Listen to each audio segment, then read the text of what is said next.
Welcome back to the Autry Benton Show. Today we have legendary coach Chuck Jordan in the studio with us today. Got my green coat on for the Conway Tigers. Coach, thank you for coming today. What's up, Autry? Man, I'm honored you'd be here, buddy.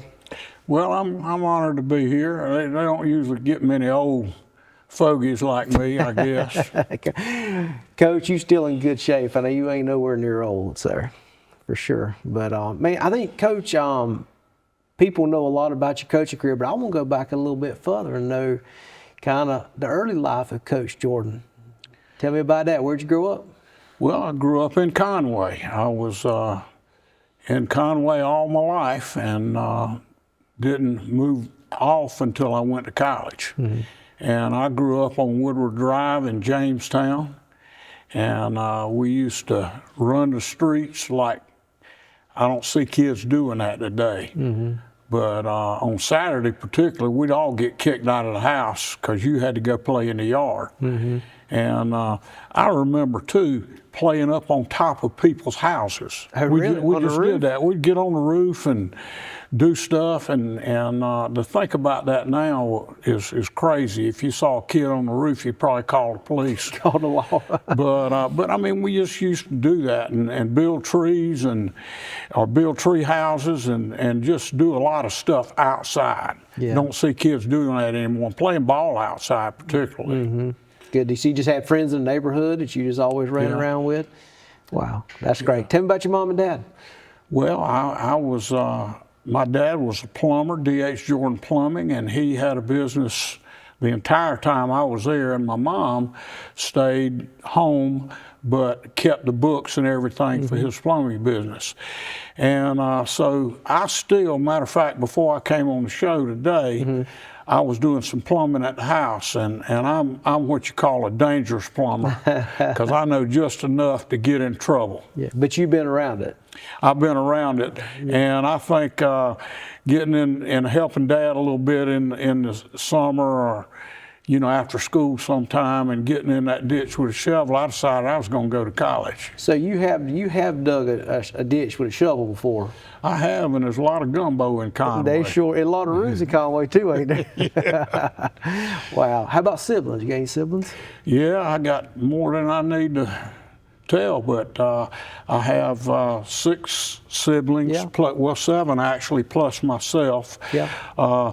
3 brothers, mm-hmm. and 2 of those brothers have passed away. I have one still, Charles Jordan, and he's the youngest and closest to me. Okay. And I was the baby. I was born about 10 years after Charles, so they said I was all spoiled. I have 4 sisters that live around. I have 2 that live in Lexington, one that's in Winston-Salem, and one that's in down on the coast in Isle of Palms. Oh, wow. And so they're spread out, and they're all a good bit older than me, mm-hmm. but at the same time, that makes it easy for me to get what I want out of them. Yeah, that's good. That's good. So you came along later in life. Yeah. Yeah. Wow, that's great. That's great. Good deal. So did you love playing sports growing up? Yeah, that's what we did. We just played sports, baseball, football, anything that was in season. I probably enjoyed baseball as much as anything. Matter of fact, a little group, 11 and 12-year-olds, Dixie Youth team, we played in the World Series, in the Dixie Youth World Series in 1969, and won the state championship in Seneca, and that was a highlight for a young guy. We thought we were cat's meow because we went down. I remember driving down to Montgomery, Alabama in a police car. Really? We had a patrolman that led, and I got to ride in the back seat with him, and I thought I was the big dog. Wow. And there's their iconic photo in the rec center today that I look at about every time I go there of your baseball team, and the guys in there and do that. And I encourage anybody from Conway to do that. It's in the trophy case there, but who some people played on that baseball team with you that you can remember? Well, there are a bunch of them. It seems like there were about 30 people, but it was probably about 12 back then. But Coon Hendrick, Gene Gore, Craig Hawley. I could go on and on. And I hate to start naming because I'm going to leave somebody out and I'll be in trouble. But a lot of guys that I grew up with and continue to play baseball with. Yeah. And then in high school baseball, a bunch of us, and I think Coon ended up playing baseball at Coastal Carolina back in those days. And I'm trying to remember, Eddie Sally played. I'm trying to remember who else went on and played collegiately off of that team, Yeah. and Coon may have been the only one. Some of those guys continue to play on. Yeah. But, who was your coach in that? Well, I had a couple of coaches. Well, that coach was Howard Lee. Yep. And Jeff Davis. Jeff Davis. And was Mr. Jeff tough back then? Was he? He's always been mean as a darn snake. He would cut your behind in a skinny minute. Matter of fact, I remember I had him for PE in well, we called it junior high school then, not middle school. And this is no lie. He always told us to put our toes on the lines when he checked the roll, and you better not get off the line. Well, he was checking roll one day, and two guys had their toes over the line. Yeah. And he paddled the entire class. Oh, boy. And can you imagine doing that now? Oh, yeah. In education, they'd put your butt in jail before you got home. And that's just, that was the way it was. And it was very authoritative, and you respected that. And you understood that that's the way things are supposed to be. Yeah.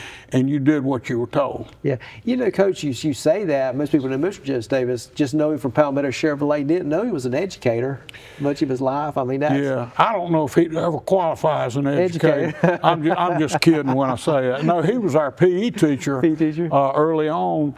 And then he ran the recreation program in Conway, basically what Ashley Smith does now. Jeff was one of the earlier guys with that, and I actually worked for him during the summers. Yeah, but he was the state championship team. Him and then Howard Lee were the coaches. Yes. Yeah. Wow. And they were the two coaches, and they did a great job, and they just kind of knew exactly how to handle people, and that's what coaching is. Yeah, man, it had to be special though to win that championship. You remember? Well, we thought we were just so important.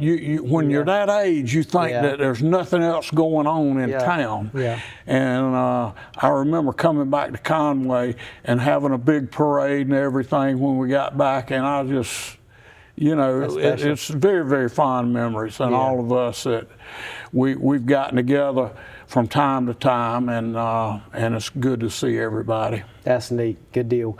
But you said that you love baseball more than football early on, you think, or just as much? I think early on, just because basically started playing baseball earlier. You know, in football, you kind of, they want you to mature to some degree before you start playing football. As a matter of fact, I got to tell this story, and it's the truth. But I played football, tackle football, before I was supposed to, because my cousin, WJ, signed me up, and I was 2 years too young. Wow. And I played on the team. I don't know if I played a whole lot, but I was hard to block because I was so small. That was rec football? That was rec football? That was rec football. Where was the field then you started tackle. It's where the junior high school was, and where the elementary track still is. 12th Avenue Field. 12th Avenue Field. Yep. That's where we were back then for rec league now. Yep. When we started, in middle school, et cetera, then the fields moved. Yeah, good deal. But you love football once you started? Yeah, I always enjoyed football. I like the physical aspect of football, and I always enjoyed just training and running. I always enjoyed running, and most people didn't, and so that was advantageous for me. Yeah, that's great. That's great. Good deal. So, so tell me about school growing up, getting into high school and in athletics. Well, back then we had elementary school was 6 grades. Yeah. And then you went to middle school for 2 years, and then you went to high school for 4. Okay. And that's just the way it was. But when we came along, they began integration. back when I was probably 7th, 8th grade. We began to integrate the schools. And that was a time when having played recreation football and having played recreation baseball and having been involved with guys, you know, white and black, it was an easy transition for me. Not so much for some other people, Right. because they had never been in that environment before. But for me, I was just as comfortable as I could be. I got you. So your elementary school was where then? Was at what is the museum now, Conway Elementary. Conway Elementary. Okay. Was where the museum is now. Okay. And then high school was at the old school where the junior high school, or where the Conway Middle is now. That was the high school. That's where we went to high school. And then the junior high school was where Conway Elementary is now. Okay, I got you. That's good. So those three schools were pretty close by, and that's where everybody went for the most part. Did you enjoy school coming through? Yeah, I enjoyed school. I didn't particularly like to study. Yeah. But I enjoyed school, and I just enjoyed teammates and stuff. And I behaved because I knew I'd get my butt tore up if I didn't. Right. I got you. Well, good. So, I mean, you're a legendary football coach. I mean, did you know what you wanted to do in high school, or you were just having a good time playing sports? Well, I enjoyed coaching. It was always I enjoyed playing. It was always natural. But I think when I made my mind up to coach, I actually went to PC, Presbyterian College, to play football, and I had planned to major in engineering. And yet it was a dual degree program. So my first year playing football, you know, you're thinking, well, I'm going to be here for 3 years and then go. But then my sophomore year, after I was starting, I was like, wait a minute now, if I leave here in 3 years to go get a dual degree, I'm not going to get to play my senior year in football. So I decided to switch my major to math. And so I ended up majoring in math. And I think that probably the person that had the most influence on me going into coaching was my college secondary coach, Coach Bob Strock. He just had a lot of impact and a lot of influence. And he didn't really sit me down and try to encourage me to do it, but he conducted himself in a way that I wanted to be like him. Wow, that's great. And going back to your playing at Conway High School and in high school yourself, like, what was that like? What were those years like? Did you? Well, they were some of the best years I can remember growing up. Yeah. Paul Stanley was my secondary coach, and then Coach Julius Derrick was my head coach. And Coach Buddy Sasser had just left. I grew up knowing who Coach Sasser was and kind of wanting to play for Coach Sasser, and then Coach Derrick took over when I was probably in either 8th or 9th grade, and I just adored Coach Derrick. Coach Derrick, and just, you know, he coached me for those 3 years, and then we won. We had the first, I think the second 10-year winning season, 10 game wins at that time, and they had done it one other time in the history of Conway High School. Yeah. And Coach Derrick was an excellent coach. He was one of those guys that was very demanding and very tough, and he grew up tough, and he was tough on us, and I appreciated it. But to me, I enjoyed it. I ate it up. Yeah, and you said you just listed 2 legendary coaches before yourself, but like what was something about Coach Sasser that stood out to you, even knowing him later in life? Well, I knew Coach Sasser more through other people. Okay. I remember meeting Coach Sasser when I was like in the 7th or 8th grade, and my cousin WJ was the manager of the football team, and so he would bring me to practice every now and then, and he introduced me one time to Coach Sasser, and I thought he was the president of the United States when I met him. I was like, wow. Yeah, that's great. And so really I knew him more through those guys. Okay. But he was well thought of in Conway. Yeah, and then he left Conway, went on to a collegiate career, and just had a wonderful coaching career, both in high school and collegiately, and then into athletic administration as well. And so he had that type of career that you want to emulate. Yes, gotcha. And you already said, but Coach Derrick, though, he was just kind of a hard-nosed football coach. I mean, he was very simplistic in his approach. It was all about being in shape and being in better shape than the other team.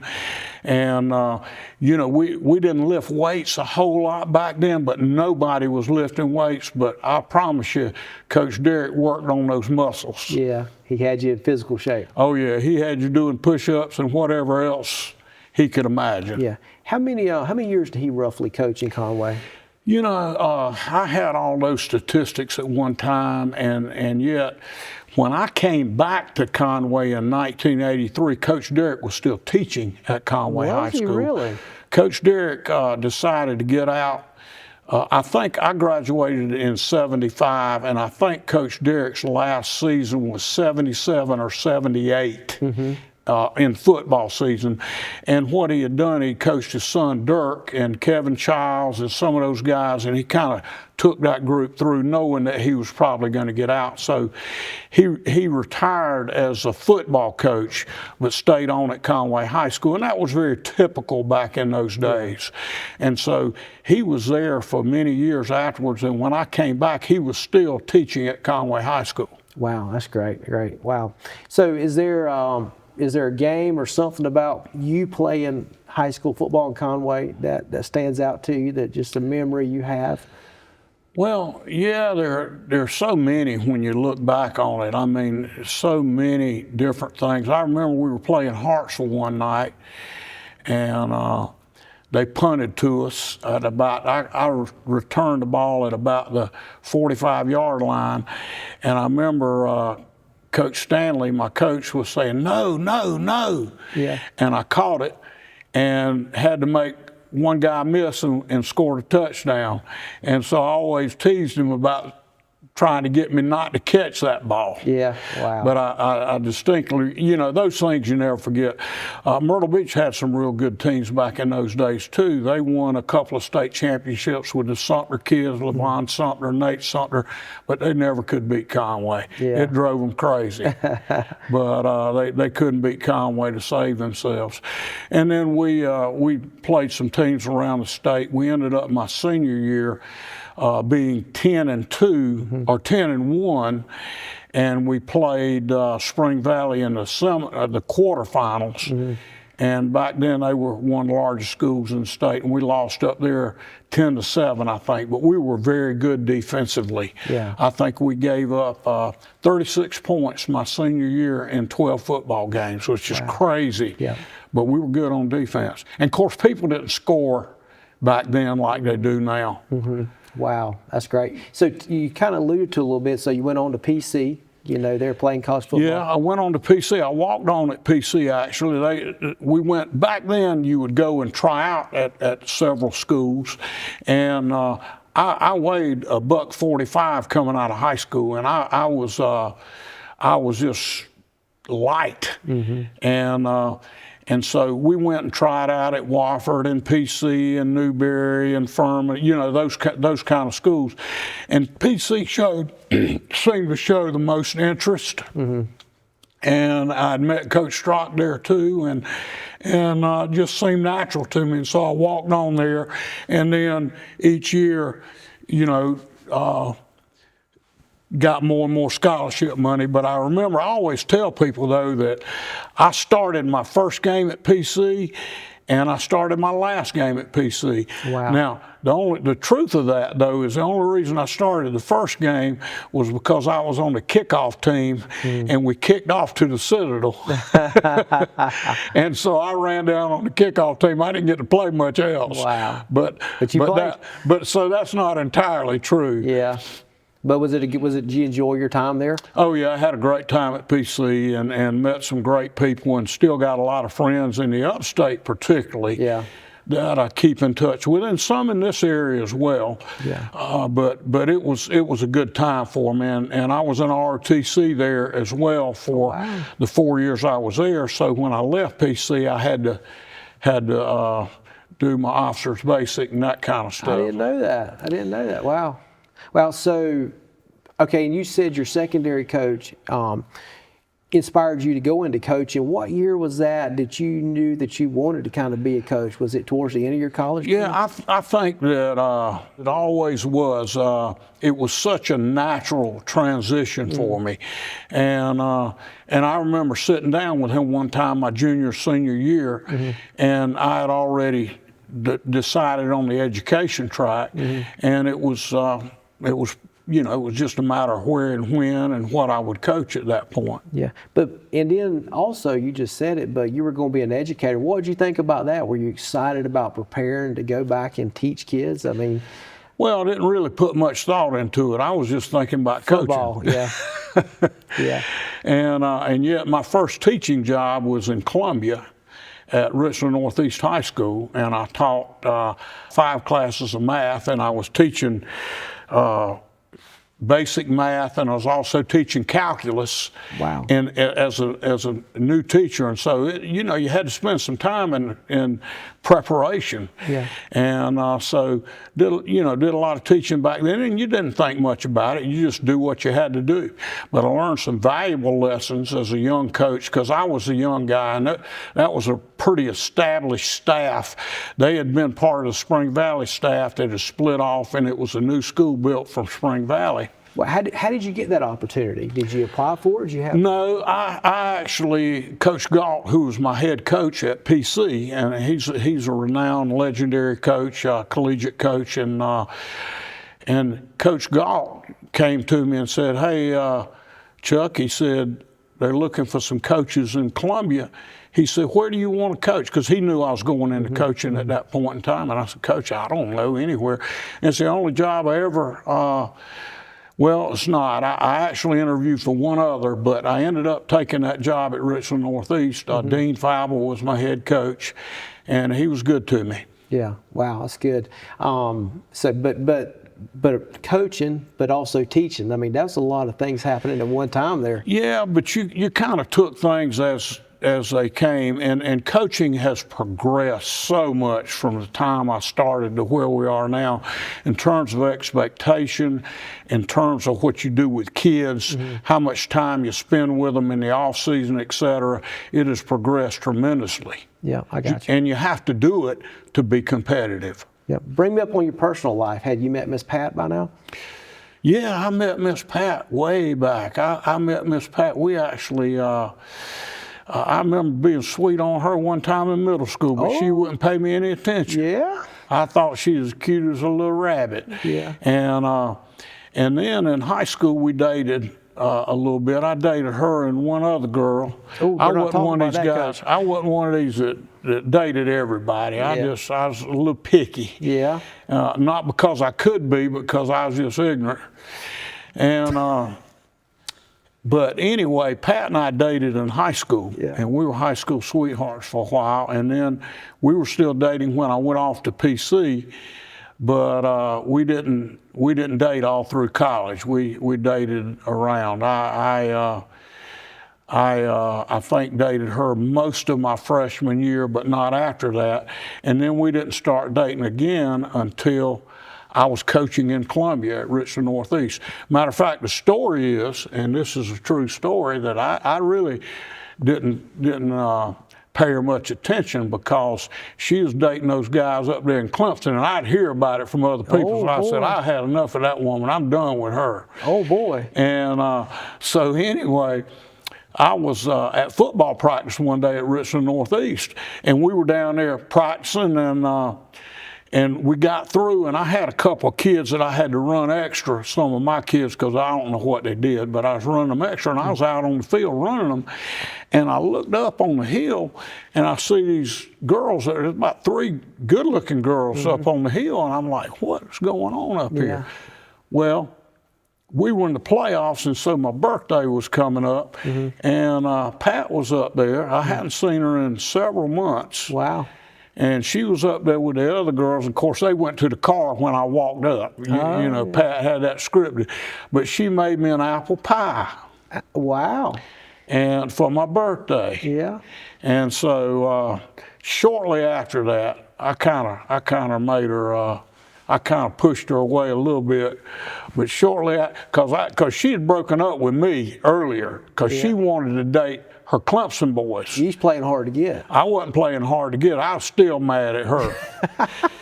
And so I told her that thank you. That apple pie didn't help? I told her thank you for the pie, but I sent them on back to Clemson. I need to get her version of this story. Well, her version would be embellished, I promise you. Yeah, I got you.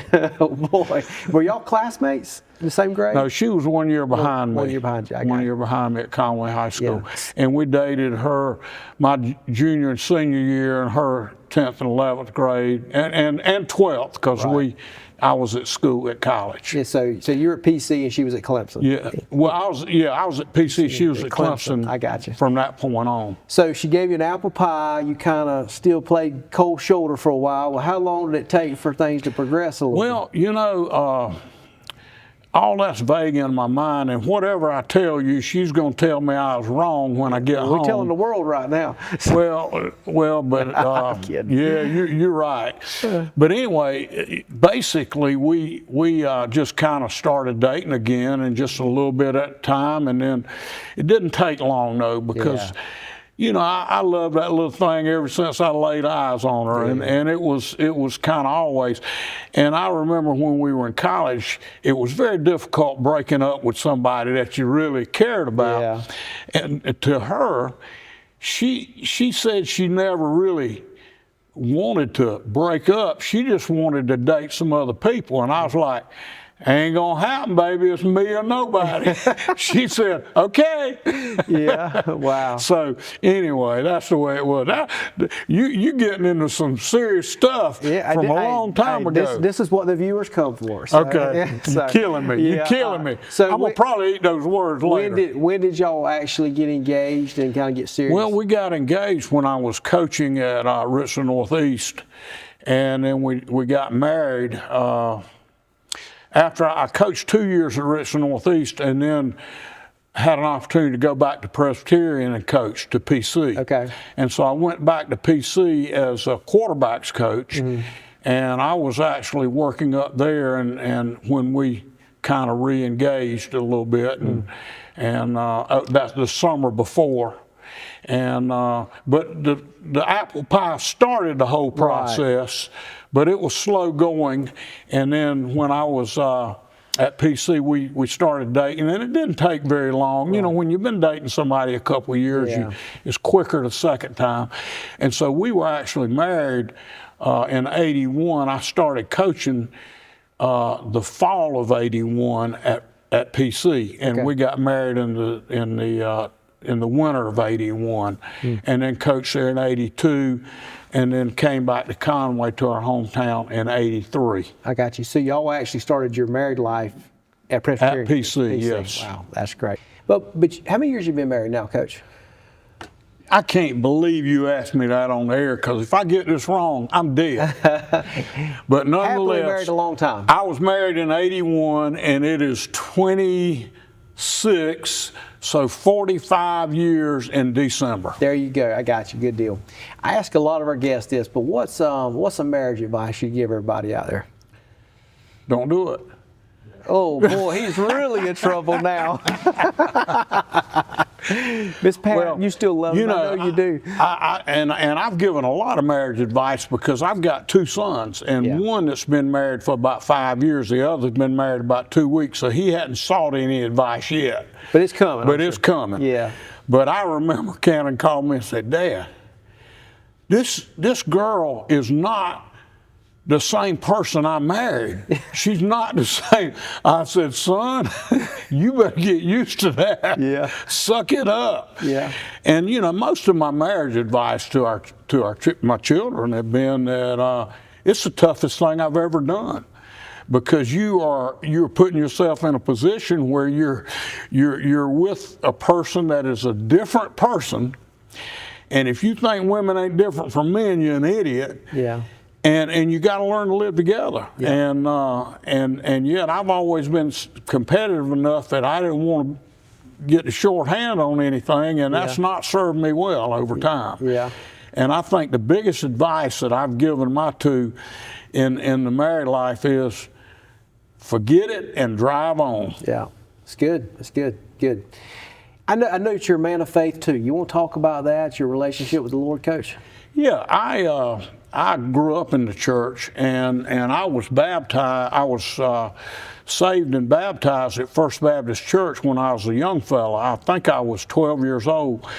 And, you know, I remember distinctly sitting in a pew. I can tell you exactly where I was sitting at First Baptist, and George Lovell was up there preaching, and he gave the invitation. And I distinctly remember just being, back then you had to walk to the front of the church and all that, and something drew me. And you know, the scripture says that God draws us to himself, and that's exactly what I felt. Yeah. And so at that early age, I decided that I wanted to trust the faith and drive on through there. And that's been very difficult. It's hard to live that life. Yeah, yeah. But it's been important your whole life, and you've. Well, it has, and yet I don't think I've ever really felt like I honored Christ as I should. Yeah. And I think that's one of our problems as Christians. And one of the things that I always tried to develop in kids and coaching them was confidence. And yet we're to be confident in our faith as well. Oh yeah, absolutely. And so the same stories that I would tell them about confidence and confidence in themselves and what they believe, I've had to endorse those to myself with my faith. Yeah. But Coach, I think you said an important thing is, although we give our life to Christ, we're still not perfect beings. You know, we still got a sin nature, and I think that's a misconception that. Well, you need to speak for yourself on that. Oh, you're perfect. I'm kidding. No, I'm kidding. No, I'm just kidding too. I know. Yeah, no doubt. And we're born that way. And I have proclaimed Christ throughout my career as a coach. Yeah. And one thing that I got to tell you this story because it's a true story. But we went up to play Hartsville in the early 2010s. And we go, and I wouldn't let kids use profanity on the field. I wouldn't let them use it at practice. And the reason I wouldn't is because I said, if you do it in a game, you're going to get penalized and the team's going to get penalized. And I tried to encourage my coaches not to coach, but the cuss, but I had some that couldn't help it. Yeah. But nonetheless, I remember we were playing Hartsville, and we went up there. We had a pretty good football team, and they did too. And they kicked off to us. Excuse me, we kicked off to them. They ran the daggum kickoff back, 7-0. They kick off to us, we're 3 and out. We punt to them, they run the daggum punt back. It's 14-0. They kick off to us again. We get a couple of first downs and then punt it back. They take the ball and drive. Well, anyway, at halftime, it's 24-0. Yeah. And we'd never been insulted like that. Yeah. And we went in at halftime, and I gripped all the stupidity that I could, and I lost it with the kids at halftime, and I cussed them like a dog. Yeah. And in an effort to challenge them, in an effort to get them to play, and anyway, as the game got over, and we came back and actually played a pretty good second half, and then I had one of my coaches came to me after practice and said, Coach, I've never seen you act like that. And boy, I was so convicted. And so the thing is, this is what happens to you as a coach a lot of times. You endorse certain things, you believe in certain things, and you preach that to the kids, and then you find yourself there. Yeah. And so basically the only way that I knew to rectify that situation with the kids is when we had practice on Monday, I just told them we always did an FCA time where 5 or 10 minutes where we talked to the kids about things of faith. And I just said to them, I said, guys, I'm sorry. Yeah. I said, I screwed up. I don't believe in that. I don't endorse that. I don't allow that. And yet, here I am guilty of it. And I just ask you to forgive me. And so I don't know how else to do my faith, because I continue to screw up. I continue to make mistakes, whether it be with my wife or my children or my friends. And what do? Yeah, I think you do what you just said. Man up and drive on. Yeah, yeah, and I think we all battle that. You know, Christians are not perfect, but just forgiven. You got that right, and I'm glad I think you said it. I mean, I think forgiveness is the key to all of it. Christ forgave us; we've got to forgive others. But thank you for sharing that. But when did you come back to Conway? When did you get the job in Conway? I came back to Conway in 1981. Mike King was the principal at Conway then, and Mike had actually been my middle school coach. Is that Paul's dad? That's Paul King's dad. Wow. Yeah, he's a lot better looking than Paul though. But anyway, and I got to coach Paul later on. Yep. I got some stories on him as well. Yeah. But no. Mike hired me and really took a chance. I was 26 years old. I'd only been coaching 4 years, 2 in high school and 2 collegiately. And I can tell you, I wasn't ready for the job. And yet Mike took a chance on me and gave me that opportunity, and I came back home. And the first year, we were 5-5. And it was a good 5-5 though, because they had some tough times in previous years. And then the next 3 years, we were able to win 10 games a year. So we won 30 games in that 3-year period and ended up losing that third season to Sumter in the playoffs. And then they went on to play for the state championship. We knew we were close, but we were getting there. That's great. What was it like to come back? Were you excited to come back to Conway? Yeah, I was excited to come back home, and it's good and bad. Yeah. I mean, the good part is that everybody knows you. The bad part is that everybody knows you. And you said a mouthful right there. Yeah, I guarantee you, brother, because and there were some things that I think you could get done, and we needed to do some things in Conway. We needed to bring the people back in, and yet I think that we were also able to get out and do some fundraising and stuff because we knew some people, and that helped the program. But the problem with being from home is that everybody shares their opinion with you because they feel comfortable with you, and you don't always need to hear it. Yeah. Well, Coach, you already went somewhere I was going to go later on, but besides the wins on the field, and I've said this behind your back, I've said it in front of you, but I think the thing that you brought to Conway that was so important is you won the community.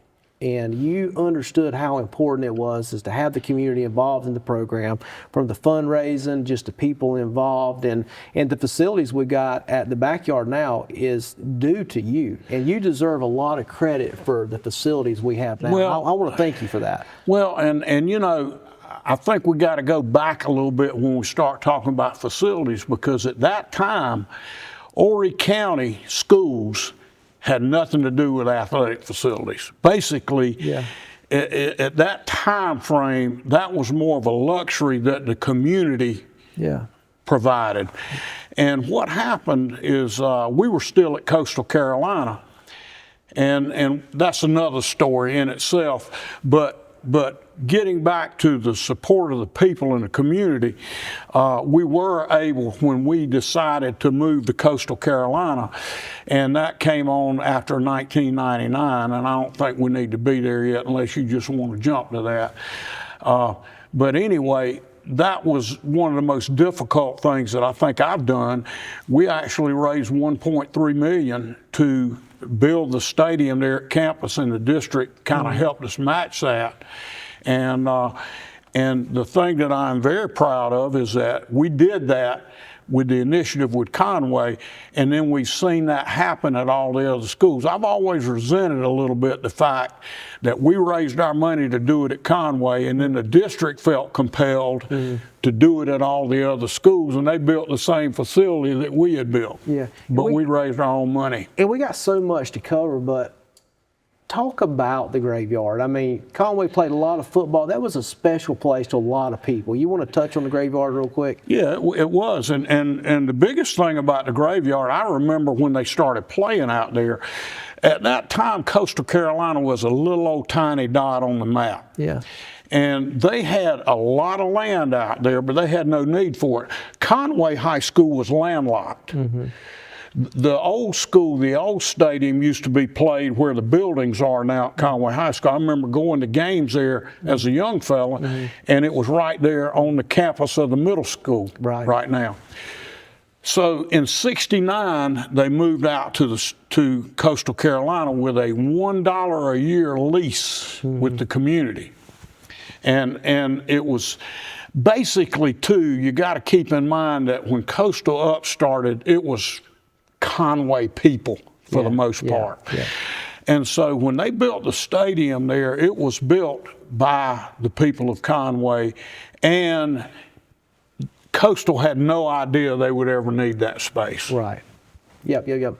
But Conway played a lot of football games there, didn't he? We played there from '69 to 2000. Yep. And had some great games. And we named it the Graveyard because the graveyard was across the street. And gosh, I could tell you so many stories about the graveyard. I mean, it's crazy. I remember some great games there. I've always told people my 2 lowest scoring games as a coach. We won one and lost one, but we played Hartsville, in Hartsville, when they were real good, and we were trying to get established in the early '80s, and we beat them 3-0 on a field goal in overtime. Who kicked the field goal? We played to a 0-0 game. You think I don't know, but I do. We played to a 0-0 game, and we stopped Hartsville in 4 downs on the goal line, and we lined up on the first down with a guy named Earl Sessions, who was a straight-on kicker, and he kicked it through. And of course, the people in Conway, I'll never forget, they were up there booing us because we didn't try to run it in. And I figured, crap, we hadn't scored all night. We just want to go ahead and kick this daggone thing. So we kicked it through and beat them 3-0. And then I'm going to give up Ashley Smith's sorry behind because the closest game that we lost was a 2-0 loss to Summerville in the graveyard. Don't remember the year, but Ashley was the punter. And we kept it. It was horrible weather. There was a hurricane coming through, and back then you didn't move games. You just played them. And so we went back and forth, and I learned from Coach McKissick that game that field position is more important than possession sometimes. And so we kept getting closer to our end zone. And he was patient. I wasn't. And at the end of the day, we had to snap a punt, and we snapped it through Ashley's hands, but it was over his head and through his hands, and we lost 2-0. And Ashley can't even look me in the eye when he sees me because he remembers that so much. Wow. We got to travel quick, running out of time. So, and another thing about the graveyard is I just remember as a kid, those stands seemed like they were straight up and down, that concrete stands. And it kind of put the crowd on you. And you always had the football game going on outside the stands, so many good memories.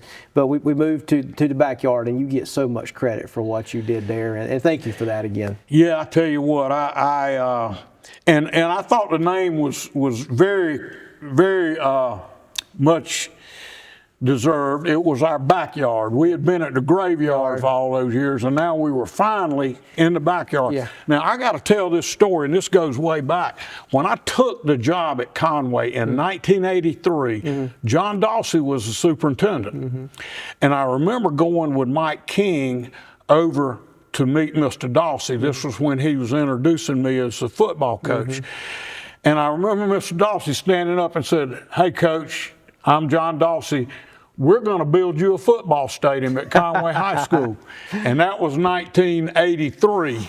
And we built that stadium in 2000. Wow, that's been a long time ago. So sometimes you just have to persevere. And I just, Coach, I don't know, this is my opinion. I think a lot of Conway people would, if you hadn't have been from Conway, had the success you did as a coach, I think a lot of people would have had a hard time moving from the graveyard to the backyard if it hadn't have been you. Do you agree with that? I don't know. I think they were ready for a change because the dynamics of Coastal Carolina were changing so much. Okay. Coastal was always kind of from Conway. Coastal was a part of Conway, and then they began to create their own identity.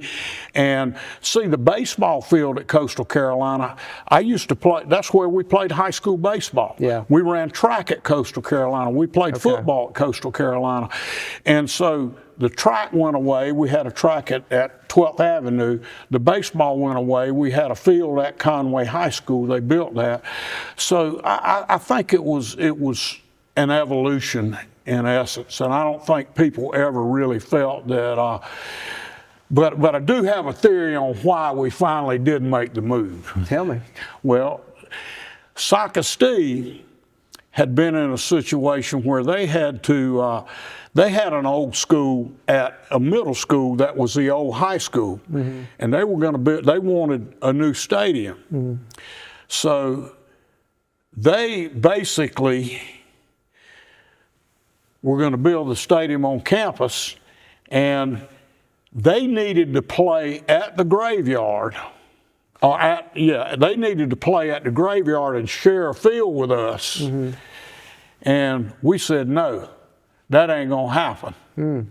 Well, they didn't have anywhere to play, so the district had to do that for Socastee. Well, guess what the Conway people said when they did that? Hey, wait a minute, where's ours? Yeah. And so I think it propelled the district to realize we got to get more involved in these facilities, because in past time, facilities were built by communities, but now it was evolving to where the districts took that on as a responsibility. Do you remember your last game in the graveyard? I do. Matter of fact, I've got a picture of the last game played in the graveyard, and the reason I remember this so distinctly, we were playing Hartsville, and they and we were both in the top 5 in the state. They were coming to Conway. They had a really good running game. We ran the ball well, but we actually threw a pass every now and then. And it was raining, and we said, you know what? I want to play them on a dry field. So we postponed that game from Friday night to Saturday at noon. And I distinctly remember being at the Conway High School on Friday afternoon and looking up, and you could see every star. And we had postponed that game. But one of the reasons we decided to play it on Saturday is Clemson and Carolina both were out of town. Okay. So we knew that contingency of Carolina and Clemson people would be there. So it was a great crowd and a great game, and we played it at high noon in October. Wow. And it is one of the best atmospheres I ever remember in a high school game, because like I said, we were both ranked in the top 5 that game too. And it was packed because we got a lot of people from other communities. And it's probably as packed as I've ever seen that stadium. And somebody had the foresight to shoot a picture of the field and the stadium beforehand, and I've still got a picture of that. And it's one of the few because it showed up so well because it was daytime. Yeah, that's great. It was high noon. And Coach, correct me if I'm wrong, but you've got a site that has some of the old Conway games at the graveyard, don't you? Well, you know, this is kind of crazy, but I've got a terabyte, which is a hard drive, and that will include a bunch of stuff. And once I left Conway High School, I was able to take that terabyte, and I had a gentleman in the Columbia area that was able to take the old VHS, the old DVD, the old reel-to-reel, and all of those games and convert them to digital format, and then take that digital format and load it to a terabyte. So I've got games from 70s. I've actually got a couple games that I played in at Conway High School, and from 72 on to 2016. Wow. all of those games. And the thing that's so funny about it, I'll watch those games. I've watched some of them. I don't watch recently much, but watch those, and it looked like, you know, Yeah. reel to reel. Yeah. But he converted all those formats, and I put it on Vimeo for years, for like, after I stopped coaching or after I got stopped from coaching, for about 5 or 6 years in there. People were doing it, and I had to pay a subscription to keep it up. Yeah. And then I got to the point where I didn't get that much, and it was costing me several $100s every year. But I still got that terabyte. Matter of fact, I got one of my ex-players, Cole Wimber, came to see me the other day, and he took my terabyte and copied my terabyte, and so he's got them now. That's great. And they're out there with a lot of guys, Well, that's special. that is. That's good. Tell me about your first game in the backyard. You remember it? I do. First game in the backyard was with the Carolina Forest, and they had just become a program. Shane, I can't remember Shane's last name, but anyway, he was a coach at Carolina Forest, a young coach that had coached at Socastee, and we were very average at that point in time, and we had lost some guys that were sophomores coming up to them, and they started their year, they started as a 10th grade and played JV, and then the 11th grade, they played JV, and then their senior year, they played varsity. That was their first year varsity. But we played them to a 14-7 game in the graveyard, in the backyard, and that was our first game and first win there. I've still got a football, and I've got several footballs over the years, about 5 or 6 that were special, and that was always a special football because it was the first game I ever played. I've also got one for the last game played at the backyard. Yeah, that's special. And, you know, you've already alluded to it. That had to be extra special just because of the work that you put in trying to make it come together. Well, it wasn't just me. It was a lot of people in Conway took an interest, and I'm not saying this because of who he is, but your dad was probably one of the more instrumental people in doing that because he was always available, and he created a lot of things that you can't put on paper. Sending a bulldozer out there with a guy and working for a day and stuff like that. And I've always appreciated your dad because he did so much for us back during that time frame and never asked for anything in return. And that's one of the things when you live and work in a community that you're a part of, you worry about accepting too much. Because there are always strings attached, but it never was with your dad, and I appreciate him for that. Well, that's very kind of you saying that. I always said about the dirt out there, it was either wet or hard as a brick, man. You know the truth of that. Oh, boy. I don't know where the dirt came from. It's rough. You'd have to talk to your daddy about that. Yeah, I mean, but it was just natural there, but for sure. And the other thing, too, and talk to our listeners about this. I believe we got the best venue, if anywhere in the state, and it's because of your thoughts. And here are my thoughts on a venue, and this is what you got to understand. As I said, when I met with the superintendent, he told me, Coach, we're going to build you a football stadium on this campus, because they had an area for it. They just didn't have any funding. So my hobby, as we traveled to games and went everywhere we played around the state, is in pregame. I always hated pregame because you're sitting there, you're a couple hours away from a game, you got to find something to do. And I would walk around, I'd measure the field houses, I'd walk it off and step it off and figure how big it was. But one of the things that impressed me more than any other place at Somerville was the fact that they took their stadium and got it as close to the field as you can, and then they raised their home seats a little bit, and you felt like when you were playing there that they were on top of you. And that was an environment that I wanted to create at Conway, and so we got our plans and everything, and we encouraged them to move. I think we're 28 feet from the sideline, which is less than 10 yards, obviously. And then whatever we had planned to do, we elevated another foot or two on the home side. Now, I didn't elevate the visitor side, just the home side. And it's from a spectator, there ain't no better place to watch a high school football game. Well, and part of that is the fact that you could do that. And you know, the closer you get, the better. Now you lose some sideline, and you hear the knuckleheads in the stands. So you can hear everything. You could hear more than you needed to. Good. Well, if it was going good, it was good, right? That's always the case. I always told somebody, you're going to be one or two things on Friday night. You're going to be the town hero or the town idiot. Oh boy. And you better learn to treat those two imposters the same, because that's what they are. Yeah, I got you. You know, kind of walking through the years early on, what was where'd you start getting some success? Was there a team, or I know that you don't want to call names or teams. I know they're all special to you, but what, in those early years, was there a year that stood out like, man, we had a good team? And I kind of. Well, you know, I thought we were always on the cusp, but you do have to take little baby steps. And I look first with the success we had early on. Now, I want to say this before I answer that.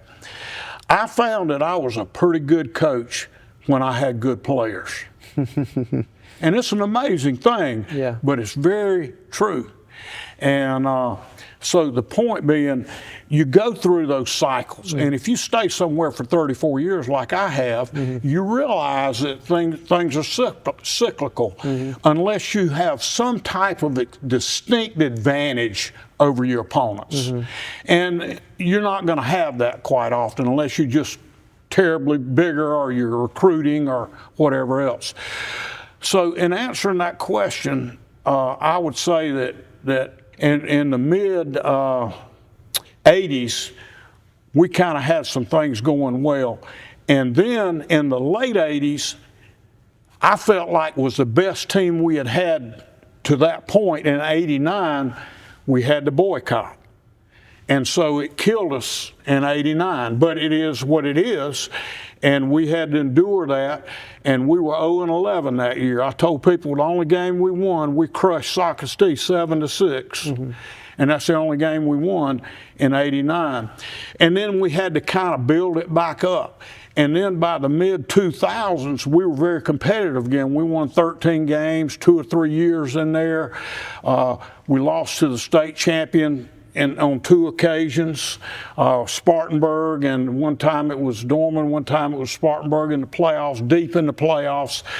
So, and then every decade we would have 3 or 4 years where we could play with anybody in South Carolina. So the 80s, you said 89 was the best team you had in the 80s, you think? They were the best team physically that we had until the boycott. Okay. And then not knowing much about the boycott, the younger generations, all of our black players boycotted the team because of a quarterback issue. But that, in essence, kind of made us have to start all over again, and in essence we forfeited that year. So did you play the 89 year before the boycott? Yes, we played that year. And that was a good team. We played every game. That was the most talented team I've probably had up to that point. And the boycott year, as I said, we won in 11. We won the last game we played. And no, we won the next to the last because we had to go to the playoffs. We were Big 16 at the time. We were the 6th largest school in South Carolina at that time. But we had to go play Spring Valley in the playoffs. Mickey Wilson was my quarterback. That's the coach at Myrtle Beach High School now. And I got to tell this on Mickey. And my roommate in my first coaching job in Columbia was the head coach at Spring Valley, Jerry Brown. So we came back to him, and we took the ball in the opening drive, and we went down the field, and we were on about the 6-yard line going in, and Mickey threw a pick, and they went 95 yards and scored a touchdown. I don't think we got a first down the rest of the game. Oh, boy. But I always appreciated Jerry because he took the gas off, you know. And that's what you appreciate in coaches, when you know you're helpless. And yet they look after you. Wow, good deal. So I remember that one. So 89 was good. Coach, anything you want to say about that era? Anything it taught you or coming out? How long did it take to get? Well, I think 89, you know, it taught me things that I hated. It taught me things that I have carried with my coaching throughout the years. And it also created some things that hurt me so deeply that I've never gotten over. And that's the reality of the situation. But you learn as you go, and you either dwell on it or you suck it up and drive on. And I think I've chosen to do that. Yeah. And I distinctly remember too, in '89, I had 3 or 4 people that called me and offered jobs. And matter of fact, Spartanburg was one of them. I remember Spartanburg High School at that time, they had just lost their coach, and they called me and wanted me to come up and interview. And I decided, you know, I think I will, and I did. And you know what the guy told me? He said, Coach, he said, I loved you in the interview, but you're just too hot right now. You know, and so in essence, that's what you do. So you drive. So I end up staying at Conway. Not that I would have left anyway, I don't know. But I've had that opportunity at other places and always chosen to stay at Conway. But then I didn't have an opportunity because of the boycott. And it was a national event. That's what people don't understand, is it really was. Sports Illustrated came in on that. I got to tell this story because it involved my mom. But my mom was one of the best cooks you've ever seen. A lot of people feel that way about Mama. But in '89, I got a call from Sports Illustrated out of New York where Hank Hurst, I don't know if you remember that name, but he was a writer with Sports Illustrated, and they wanted to do a story on Conway football and the boycott and all that. So they came down from New York, and I told my mom, I said, Mom, I said, I got some Yankees coming down here from New York. I said, I want you to cook your fried chicken and rice and gravy and butter beans and corn for them. So they came to Conway, and we went to my mom's and had lunch, and then did the interview and all that right at the house. And I felt like the Sports Illustrated was positive about Conway, and I always credited my mom for that. The good meal, and the food they got. Wow. Because they were going, man, I ain't never had food like that. I ain't never tasted chicken like this. But I always credit my mom for that. Coach, how long did it take for the community, for Conway to come back together in the football program, and you felt like that we got back? Well, you know, Autry, I have honestly asked myself over the years, there is a segment of the community that has never come back and endorsed Conway football. And I've always wished that they would, but you know what? You can't worry about it. You just got to forget it and drive on. And I've asked myself on occasion, what if that hadn't occurred? What if we had not had to go through that and rebuild everything from scratch all over again? How good could we have been? And I don't think you can ever answer that definitively. But I've asked myself that question from time to time. Yeah. Well, I think you built the program back, you know, and recovered because the teams you had. I got to tell this story. I'll never forget, in 2015, I was in my office at the high school, and a little girl, it was raining outside, and a little girl came down the hallway there and knocked on my door and said, "Sir, can you help me?" And I said, "Sure, what's the problem?" She said, "My car won't start, it's raining, and I can't get it to start." I said, "Sure, I got some jumper cables." So I went out there and I jumped her car off, got wet and everything. And she said, "Sir, I didn't get your name, but I appreciate it so much." I said, "I'm Coach Jordan." And she just blushed, and a young black girl, and she said, "Coach," she said, "I've always been taught that you were the devil, but that's not true." And that thing just really hit me, because it bothers me that I had to work through that with generations to come. Yeah. Not just the day and time, but for the next couple of generations, next couple of decades. Yeah. But it is what it is, and you do the best you can, and you drive on. Yeah. Coach Wilson's that Myrtle Beach High School now, doing great things, and he was. And I've been proud of Mickey, and I love Mickey, but I don't like him beating my butt, and that's the only time I've been mad at him, when he beat the Tigers. So many stories, you know, but wow. And you mentioned something too. I want to hit a couple things too. Is Sweet 16? Tell us what high school football was like in Conway to be there. One of the biggest high schools in South Carolina. Well, you know, we had basically 5 divisions back then. We had a Division I, a Division II, and 4A, yeah. and then 3A, 2A, 1A. And the Big 16 or the Sweet 16 was comprised of the largest 16 schools in South Carolina, and we started off being like 16, but Conway grew pretty rapidly, and at some point in time before Carolina Forest was built, we were the number 2 or 3 largest school in South Carolina, or 4, somewhere right in there.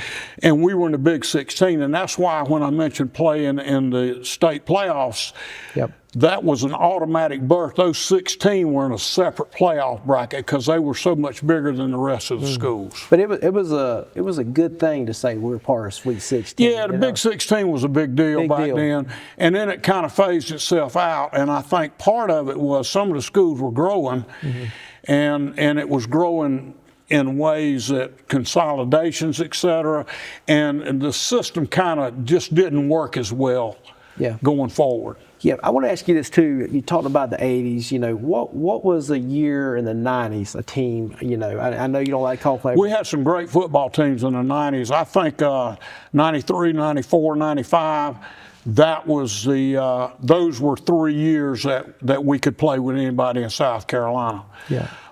What made those teams good?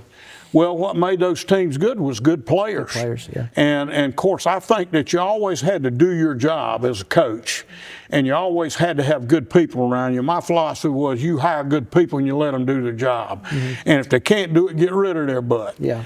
And that was the process I had on assistant coaches, and I had some great assistant coaches, because one of the things, you know, the higher the level, the more important your assistant coaches are, because you can't do everything yourself. Yeah, okay. Talk to me about this, and you kind of alluded to it. Our county was growing. Tell us about when Carolina Forest came on and how that affected the Conway program. It was a big deal, wasn't it? Well, we went from being, in 1 year, we lost 2 classes of students, and really they didn't go to Bucksport. They knew not to go to Bucksport, because I let it be known that if they built a bridge from Bucksport to Socastee and took those kids out of Bucksport, I was going to blow the bridge up. But they ended up going down to 701 corridor, which was a lot of our athletes. They didn't go all the way to Bucksport, because Bucksport has been famous for having great athletes. Junior Hemingway was from Bucksport, for example. We went from being one of the largest schools in the state to all of a sudden losing 1,200, 1,400 kids, just like that. And they had to be a challenge. Well, it was, and so we ended up being one of the smaller 4A teams. Okay. So you had a Division I and a Division II, and the reality is that once we began to grow again, then in the 2000s, we probably had our best series of teams in the early 2000s. And it was the same time that we sent those kids to Carolina Forest. So help me again. So 2001, that wonderful stretch you had that already happened? Had Carolina Forest broken up? Carolina Forest broke up in 2000. Okay. So that's when we lost those kids. Okay.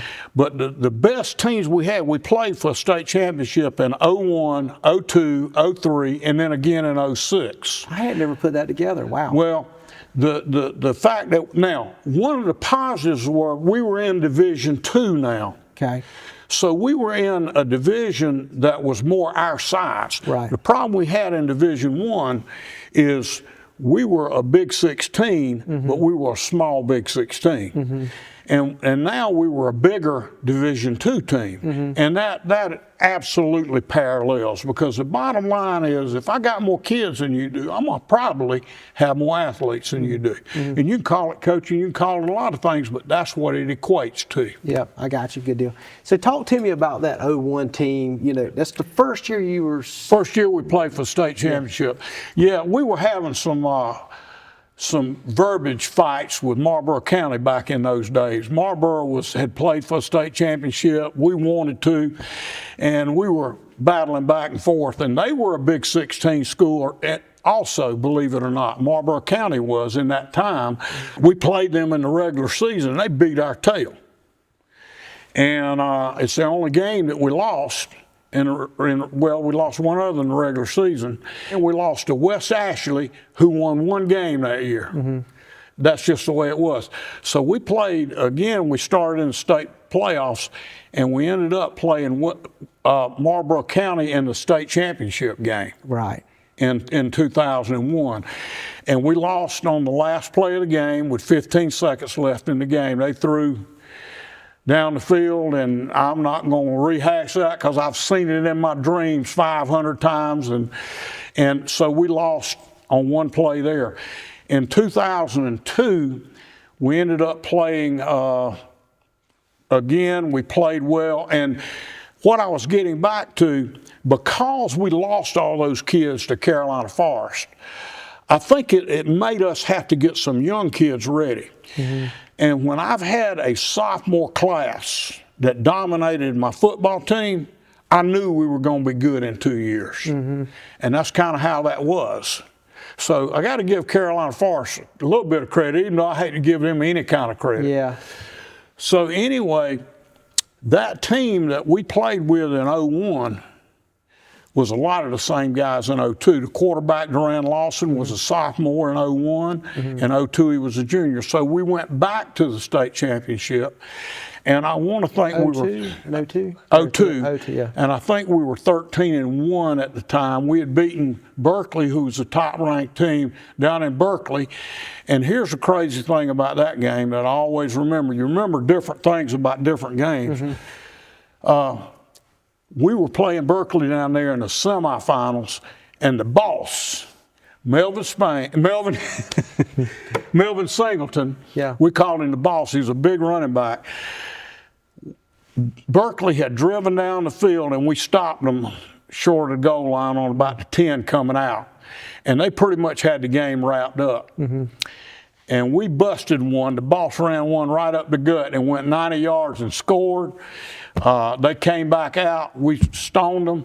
And so we go back to the state championship again. Wow. And then we played Burns in that state championship and lost to Burns on the last play of the game. Wow. We actually got behind in that game 24-3 in the first half with Burns and came back in the second half and had a wonderful comeback, and the score was 34-32, I think, or 31. And we ran a wheel route out of the back. We had the ball going in on the 45-yard line. We ran a wheel route with Bobby Wallace out of the backfield. He wheeled down the sideline, and Duran Lawson ran a bootleg. And when he turned, he was left-handed, so when he turned, Bobby was wide open. We missed that throw, and it was tough on Duran because he didn't have the time that he needed. And they ended up beating us 34-32 or something like that. Some things never leave your memory, do Some things never leave. And then the third one that we lost was against Burns. Was it 04? In 04. No, 01, 02, 03 was in 03. Yep. And it was Burns again, and they just beat our tail that game. Junior played that game, didn't he? Yeah, Junior played that game. And you're killing me now because you're making me think about stuff that's I got to think on. Yeah. But then in 06, we went back the last time, and that was with Greenwood. And I never forget, Greenwood had 4 guys on that team and ended up playing in the NFL. Wow. And they were good. And we played them to a 14-7 game. We scored, but it was called back because I had a clip or we had a clip somewhere. We scored on a punt return. Yep. And we had a clip. I could tell you who it was, but I'm not going to call his name. He might get assaulted in Conway. Yeah. And so we ended up losing that game 14-7. Yeah. And you never forget those. That's what's crazy. When I look over my career, I remember some great wins, but boy, you don't ever forget those losses. You can still see those plays in your game, in your head. I still remember from playing defensive back at PC, the one time I got beat deep, I can still see that play. Mm-hmm. And I think as an athlete and as a coach, those are the kind of things that haunt you. Yeah, Coach, there's been a lot of good players come through Conway High School. Absolutely. You coached. And I know you ain't going to ask me this. Who's the best one? No, I'm not. But I mean, there's some Alan Patrick. There's so many you could name. I know. Absolutely. I want to brag on you here, though. You know, you talked about a hard, season, which everybody has hard season in their life. But Coach, you've impacted a lot of young men come through Conway High School, and you should be complimented for that. Well, I got to tell this story real quick. I had a guy that influenced my coaching probably more so than anyone else that I coached with at Richland Northeast in 1981-82. Guy's name was Bob Charlton, and he was a defensive line coach. I was coaching the secondary there. And he told me one day, he said, "You're going to do well in this profession." I said, "Why do you say that?" He said, "Because you know how to kick kids in the butt and pat them on the back at the same time." Mm-hmm. He said, and that is important because kids are changing. Mm-hmm. And if you kick them in the butt all the time, they're going to get discouraged and quit. Mm-hmm. And if you pat them on the back all the time, they're going to eat you alive. Yeah. The Hartsville Conway thing, never shook hands, right? Tell me the history. Hartsville didn't shake hands. That was not just Conway. That was no, it wasn't Conway. That was generated. They didn't shake hands with anybody. Why was that? With any of their opponents. I know the coaches back to Johnny Roscoe because Johnny was coaching when I was coaching, but it was a coach before him, and then I knew Johnny, Louis Lineberger, and there. But they had a tradition. This coach had been somewhere where he had coached before, and they had a brawl at the end of the game. Mm-hmm. And he said, "I'm going to fix that. We're not shaking hands at the end of the game." Mm-hmm. So they never shook hands. When the game was over, they ran off the field. Mm-hmm. And the Hartsville coaches always made it a point to make sure you understood. Okay. So they weren't doing it out of disrespect or anything like that. Mm. But it made it a lot of fun to beat their tail, I'll tell you that. I got you. So we talked about Miss Pat. She was an educator a long time, right? And then retired Autry County Schools. Tell me about your boys. Well, got two sons, and they both decided to go into coaching. I did my best to talk them out of it. I tried to talk them into getting a real job, but that's what they wanted to do. And my son Cannon, who is 34 now, I think, decided when he graduated from Conway High School he wanted to play football, and he went to Presbyterian College. He went to my alma mater, mm-hmm. PC, and played 4 years of football at PC, mm-hmm. and graduated, and he knew he wanted to coach forever. Yeah. And so he's been coaching. He was a GA at Newberry, a GA at the Citadel, and he felt that God was calling him to be in high school. That's great. And that's what he's done, and he's coached in high school at several places. At present, he just took a job at Sumter High School, which I appall, but I understand. But he had great success. Just won a state championship as a D coordinator. Yeah, as a defensive coordinator. They played for the last 4 state championships at South Florence. South Florence. And have won 2 of them. And so I said, "Son, you done something your daddy never did."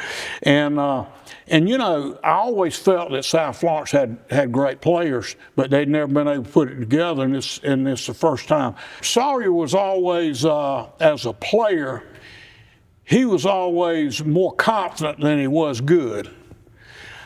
But he's always been able to deal with people and to get along with people. And I think the toughest question I ever had when Coach Moglia was at Coastal Carolina, they had a GA position, and I mentioned my 2 sons as a GA. And Coach Moglia said, "Well, which one would you recommend?" And that was the hardest question. I said, well, it kind of depends on what you're looking for. If you're looking for the guy that's going to grind, that's going to be the first to work, the last one to leave, that's Cannon. He's going to stay until. Now, if you're looking for one that's going to be able to get along with everybody, that's going to know everybody in the building, that's going to be more outgoing and a great recruiter, that's Sawyer. Right. So that's the way I had to answer that question. Yep. And that's the way it is folded out. And that's why Sawyer's in the position he is now. He's an assistant coach at Louisiana State, at LSU. And he started, when he went off to school, he wanted to coach. He knew he wanted to coach. So I called Dabo and I said, Coach, look, I got a little knucklehead. I said, he's going to drive you crazy. But would you let him be a student coach for you? And so he went up to Clemson, and he was a student coach in his years at Clemson. And then when he graduated, Billy Napier, who had been at Clemson as a coordinator, had taken the job at Louisiana, at Lafayette, Louisiana, hired Sawyer there as a GA. And then from there he went to South Florida. Charlie Weiss Jr. was coaching at South Florida. Right. Sawyer worked under him. So when Charlie Weiss left, when Jeff got fired at South Florida, all of them got fired. Yep. And Charlie went to Ole Miss as a coach. Sawyer came to Coastal Carolina, and Charlie told him, he said, Sawyer, when I get a position, I'm going to call you. Yep. And so Sawyer coached a year at Coastal, but then Charlie called him and said, hey, we want you to come to Ole Miss. I got a job for you. So he went to Ole Miss and started working with Coach Kiffin. And Sawyer was the only one on the staff at Ole Miss that could beat Coach Kiffin in pickleball. Really? And so Coach Kiffin told Sawyer, you and me are going to play doubles partners. Right. So when they would play, and Coach Kiffin loved pickleball, so they would play around the university. They would play donors about pickleball and whatever else, and so they were close. They were teammates. And I told Sawyer, I said, Sawyer, you're going to get your next job not because you're a good coach, because you can play pickleball. And so when Coach Kiffin left Ole Miss, he called Sawyer and said, look, I want you to go with me. I'm going to put you in a different position and da-da-da-da-da. And so he went to LSU with Coach Kiffin and has been there now for a year. And he called me, actually Coach Kiffin called me, and he said, Coach, he said, how you deal with this knucklehead son of yours? Yeah. And they were on a boat in the Gulf. Yeah. I don't know what they were fishing for, but they were fishing for something for 2 days. And I said, Coach, the boy is married now. You can't be taking on these fishing excursions. So anyway, Coach Kiffin loves my son. That's great. And the people that love your children, Yeah. you naturally love. Absolutely. And so I hear all this stuff, oh, Kiffin, and you know what? I don't hear a bit of it. He loves your son. I don't want to hear it. Well, Coach, we're out of time, and you're affecting young men still today through FCA, and thank you for your work there. Thank you. Yeah, Coach, I've enjoyed it. Thank you for all you've done for Conway.